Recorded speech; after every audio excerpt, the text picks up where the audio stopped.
अगोदरच शेतकरी हा अतिशय संकटात आहे. आजपर्यंत पाऊस कुठं आहे, कुठं नाही, कुठं आहे अशा पद्धतीनं पाऊससुद्धा लपंडाव करत आहे. आणि काही जमतेम पाऊस आला तर जमतेम पावसात शेतकऱ्यांना पेरणीची सुरुवात केली.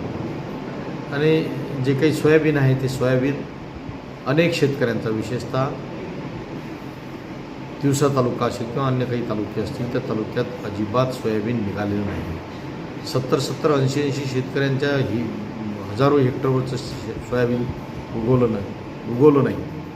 मी कालच जिल्हाधिकारी महोदय यांच्यासोबत बोलून तसं लेखी पत्रसुद्धा दिलं की ज्या कंपनीचं बियाणं निघालं नाही त्या कंपनीला दोषी ठरवून त्यांच्यावर गुन्हे तर दाखल कराच, पण शेतकऱ्यांनासुद्धा त्याची नुकसान भरपाई मिळाली पाहिजे यासाठी मी त्यांना स्वतः पत्र लिहिलं आणि स्वतः फोनवरून सुद्धा बोललो.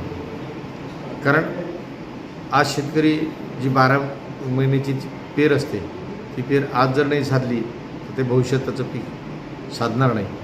म्हणून त्याची नुकसान भरपाई मिळाली पाहिजे अशी माझी मागणी आहे.